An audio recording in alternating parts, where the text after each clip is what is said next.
Praise the lord. సజీవుడైన యేసుక్రీస్తు పరిశుద్ధ నామంలో మీకు అందరికీ వందనాలండి. డైలీ బడి కార్యక్రమం ద్వారా ప్రతిరోజు వస్తున్నటువంటి షార్ట్ మెసేజ్లు చూసినటువంటి ప్రియమైన దేవుని బిడ్డలారా, మీకు అందరికీ యేసయ్య కృప పరిచయ పక్షాన నా హృదయపూర్వకమైన వందనాలు తెలియజేస్తూ ఉన్నాను. ఈరోజు శనివారం కదండి, మందిరంలో యథావిధిగా 11 గంటలకు ఉపవాస ప్రార్థన జరుగుతూ ఉందండి. అలాగే నిన్న కూడా మరి శుక్రవారం దినాన రిపబ్లిక్ డే సందర్భంగా మరి దేశం కొరకు ప్రార్థన చేయడం జరిగింది. చాలా చక్కగా దేవుడు జరిగించాడు. అలాగే ఈరోజు కూడా మరి మందిరంలో ప్రార్థన ఉందండి. మీరు సమయం గుర్తుపెట్టుకోండి, 11 గంటల నుండి మరి స్టార్ట్ అవుతుంది. కాబట్టి మీరందరూ కూడా తప్పక రావాలని ప్రేమతో ఆహ్వానిస్తున్నాం. అలాగే మరుసటి రోజు ఆదివారం కాబట్టి పునరుత్థానపు ఆరాధన 9:30కే ప్రారంభమవుతుంది.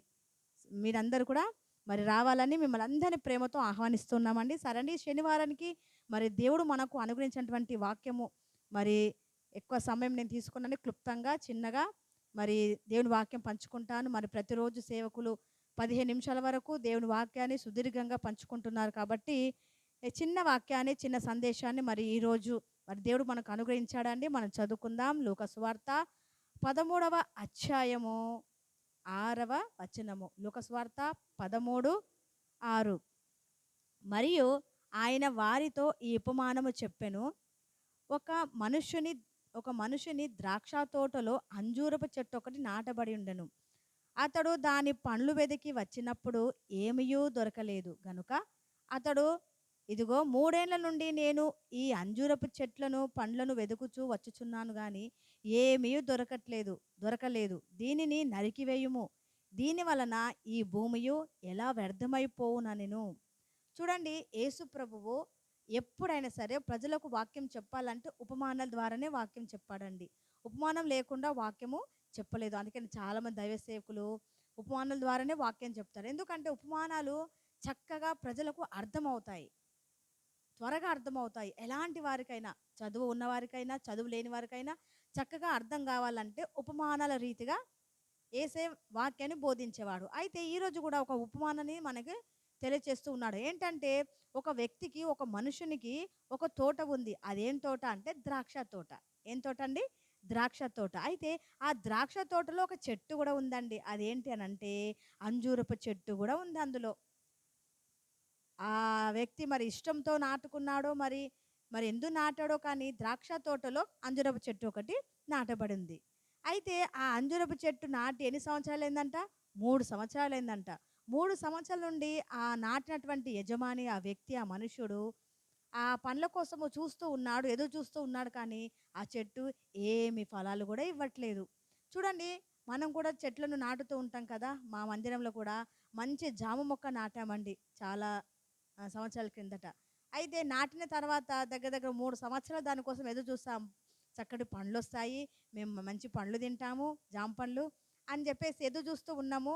ఆ సమయం రానే వచ్చింది. చక్కగా కాయలు, దానికి పిందెలు వచ్చాయి. పిందెల నుండి చక్కగా కాయలు వచ్చాయి. కాయలు పండిన తర్వాత కోసి చూస్తే అన్నీ అందులో పూర్తిగా తెల్ల తెల్ల పురుగులాగా వచ్చాయన్నమాట. అయితే మాకు ఏమాత్రం కూడా నచ్చలేదు. ఏంటి, మేము ఇన్ని సంవత్సరాలు ఎదురు చూసింది వీటి కొరక అని చెప్పి ఆ చెట్టుని, సేవకుడు ఆ చెట్టుని తీసేశాడనమాట. చూడండి, ఈ ఈ వ్యక్తి ఆ అంజురపు చెట్టు పండ్ల కొరకు నాటాడు. మరి పండ్లు ఇవ్వాలి కదా అంజురపు చెట్టు, కానీ అంజురపు చెట్టు పండ్లు ఇవ్వలేదు. పండ్లు ఇవ్వకపోయేసరికి మరి యజమానులకు, నాటిన వారికి మరి బాధ అనిపిస్తుంది, కోపం వస్తుంది కదండి.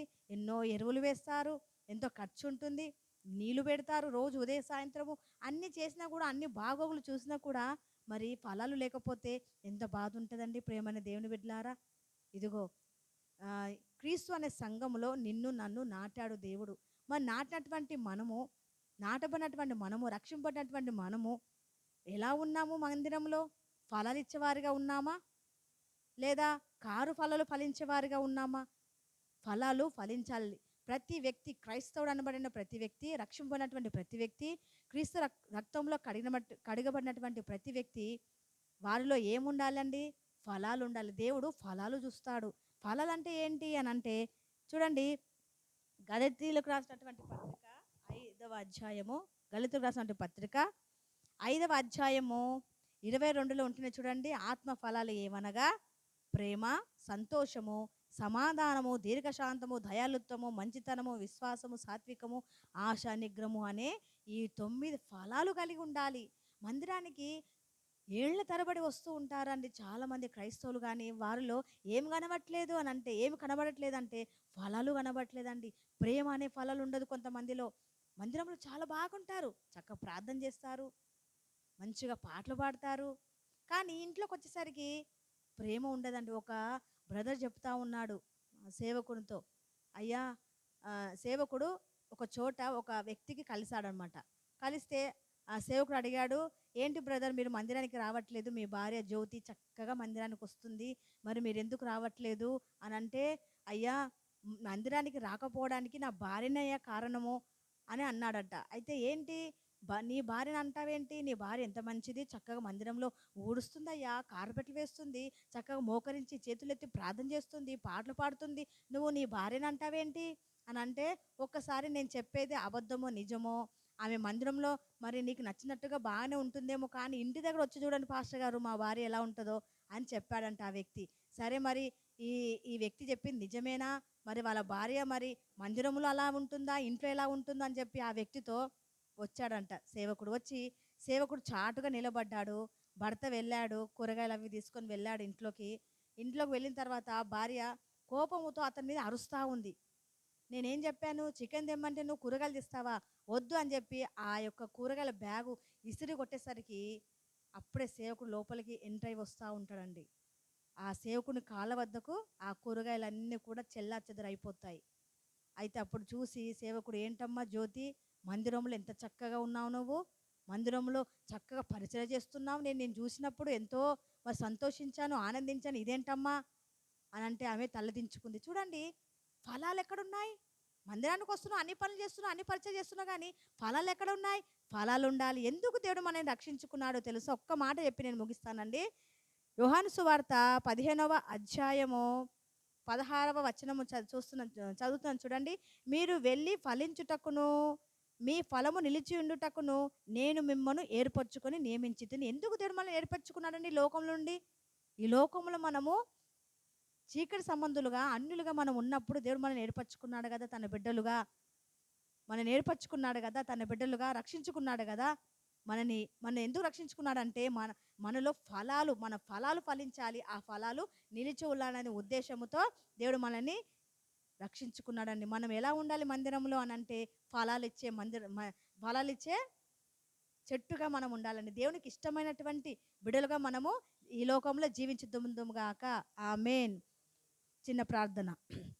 స్తోత్రము తండ్రి, సకలాశీర్వాదంలో కానబోతుడా, పరిశుద్ధుడా, మహోన్నతుడా, మహాగణుడా, నీ పరిశుద్ధ ఘనమైన శక్తిగల నామమును బట్టి స్తోత్రాలు చెల్లిస్తున్నామయ్యా. ఈ ఉదయకాల సమయంలో ప్రభువా యేసయ్య, ఇదిగో తండ్రి నాయన, మా అందరితో మీరు మాట్లాడినటువంటి మీ మాటలు బట్టి మీకు స్తోత్రాలు చెల్లిస్తున్నాము యేసయ్య. అంజూరపు చెట్టు ఫలాలు ఇయ్యకపోవడాన్ని బట్టి మీరు ఎంతగానో బాధపడ్డారు ప్రభువా తండ్రి. ఇదిగో మమ్మల్ని ఎన్నుకుంది, మమ్మల్ని నియమించింది, మమ్మల్ని రక్షించుకుంది, మేము మధురమైన ఫలాలు ఇవ్వాలని, నీకు ఇష్టమైన బిడ్డలుగా మేము ఈ లోకంలో జీవించాలని మమ్మల్ని నిలబెట్టుకున్నావు, మమ్మల్ని రక్షించుకున్నావు, సంఘం అనే తోటలో మమ్మల్ని నాటావయ్యా.